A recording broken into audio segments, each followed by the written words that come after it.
Hello everyone. आज हम आप लोगों के लिए फिर से एक बार साइंस की क्लास लेके आए।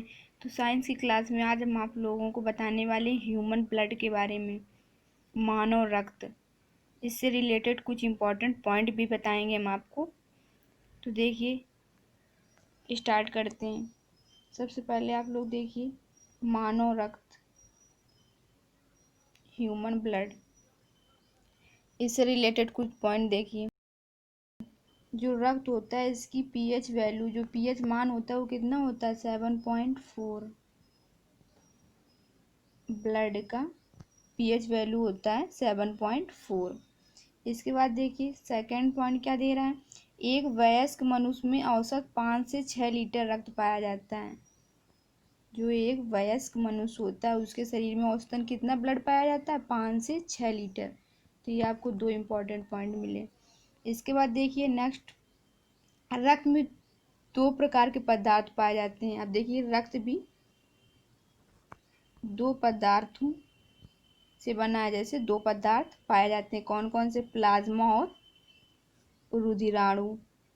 अब देखिए रुधिराणु आरबीसी, डब्ल्यूबीसी और क्या होता है? Blood platelets. ठीक है, आगे देखिए।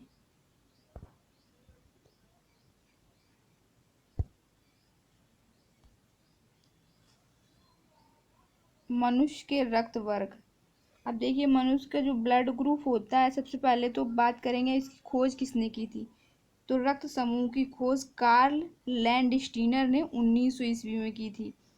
यदि आपसे पूछा जाए कि रक्त समूह की खोज किसने की थी या किस वैज्ञानिक ने की थी, तो आप क्या बताएंगे? Karl Landsteiner. और कब की थी? तो 1900 ईस्वी में। फिर देखिए आगे, इसके लिए इन्हें सन 1930 ईस्वी में नोबल सम्मान मिला। इन्हें क्या मिला था? नोबल सम्मान मिला था रक्त समूह की खोज के लिए। ठीक है, इनका नाम क्या था? Karl Landsteiner. चलिए बढ़ते हैं आगे।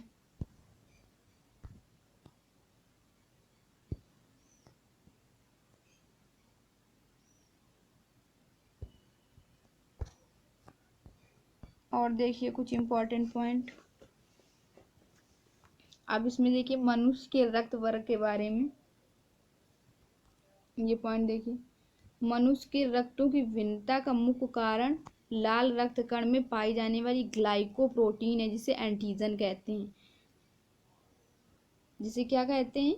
ग्लाइकोप्रोटीन है, जिसे क्या कहते हैं? एंटीजन कहते हैं। एंटीजन हमारे दो प्रकार के होते हैं। देखिए आप लोग लिखा हुआ है एंटीजन दो प्रकार के होते हैं। कौन कौन से होते हैं? एंटीजन ए और एंटीजन बी।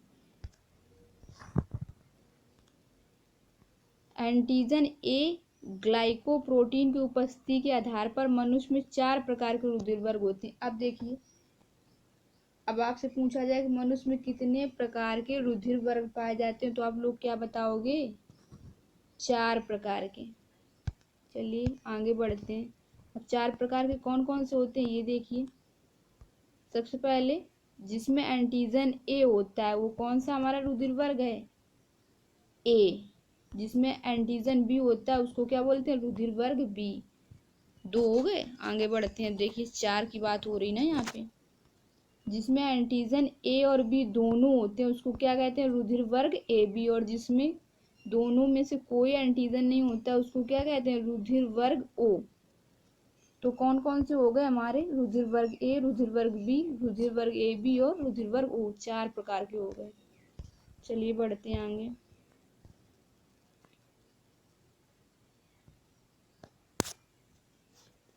अब देखिए इनको एंटीबॉडी के साथ इनका वितरण कैसे करते हैं, तो ये आप लोग टेबल देखिए।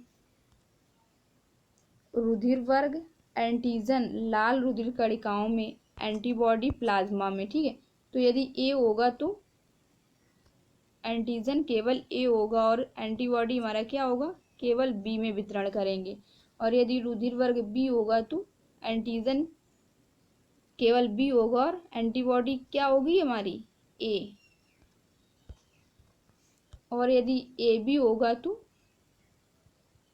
एंटीजन होगा ए और बी दोनों, और किसको? एंटीबॉडी किसको वितरित करेंगे?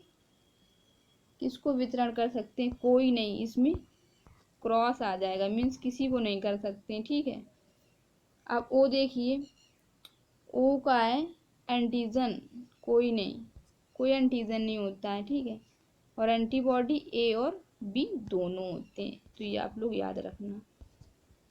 इसके बाद देखिए, किसी एंटीजन की अनुपस्थिति में एक विपरीत प्रकार की प्रोटीन रुधिर प्लाज्मा में पाई जाती है। जब एंटीजन हमारा अनुपस्थित होता है तो उसमें क्या पाया जाता है? एक विपरीत प्रकार की प्रोटीन, जो कहाँ पाई जाती है? हमारे रुधिर प्लाज्मा में पाई जाती है। इसको बोलते क्या है? इसको किस नाम से जाना जाता है? तो इसको जाना जाता है एंटीबॉडी के नाम से। ये भी दो प्रकार का होता है। देखिए कौन कौन से दो प्रकार होते हैं, एंटीबॉडी ए और एंटीबॉडी बी। अब देखिए, बात करते हैं जो हमारा ब्लड ट्रांसफ्यूजन मीन्स होता है रक्त का आदान, जो हम एक दूसरे को ब्लड देते हैं, उसमें किस प्रकार से होता है? देखिए, antigen A antibody B, antigen B antibody A एक साथ नहीं रह सकते। जो हमारा एंटीजन ए होता है और एंटीबॉडी बी होता है, और एंटीजन बी होता है एंटीबॉडी ए होता है, ये एक साथ कभी भी नहीं रह सकते। ऐसा होने पर ये आपस में मिलकर अत्यधिक चिपचिपे हो जाते हैं, जिससे रक्त नष्ट हो जाता है। इस रक्त का अविश्लेषण,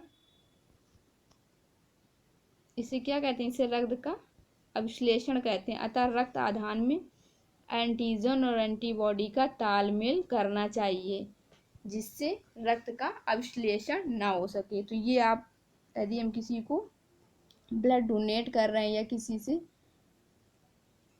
ब्लड हम ले रहे हैं या किसी को दे रहे हैं, तो हमें इन बातों का ध्यान रखना चाहिए, नहीं तो ब्लड कैसा होता है? हमारा नष्ट हो जाता है।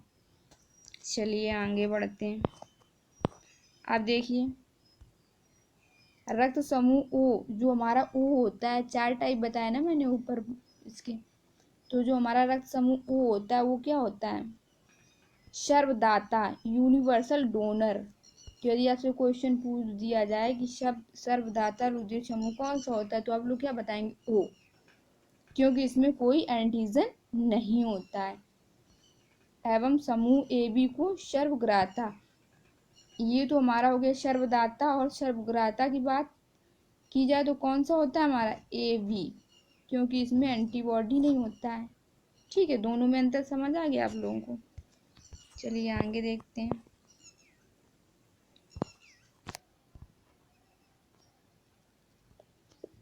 अब देखिए, इसके कुछ फैक्टर भी होते हैं, आरएच तत्व या आरएच फैक्टर। देखिए, सन 1940 ईस्वी में लैंडस्टीनर और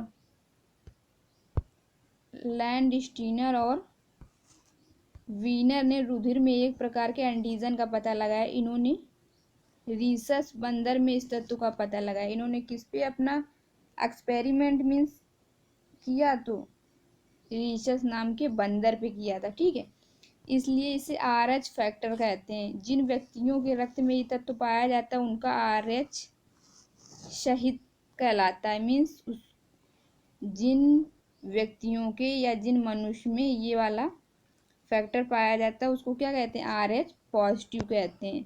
तथा जिसमें नहीं पाया जाता उसको क्या कहते हैं? उसको आरएच निगेटिव कहते हैं। तो आप लोगों को इतना कुछ समझ आ गया होगा। ब्लड का पीएच मान कितना होता है? एक औसत मनुष्य के शरीर में कितना ब्लड पाया जाता है? ब्लड ग्रुप के कितने टाइप होते हैं? कितने टाइप का ब्लड ग्रुप होता है? सर्वदाता ब्लड ग्रुप कौन सा होता है? सर्वग्राही कौन सा होता है? इतने सारे ये इम्पोर्टेंट पॉइंट है इसमें। ठीक है, तो आज की क्लास में इतना ही। मिलते हैं नेक्स्ट क्लास में। यदि आप लोगों को वीडियो पसंद आया हो तो वीडियो को लाइक शेयर एंड सब्सक्राइब करना ना भूलें। मिलते हैं नेक्स्ट क्लास में। थैंक्स।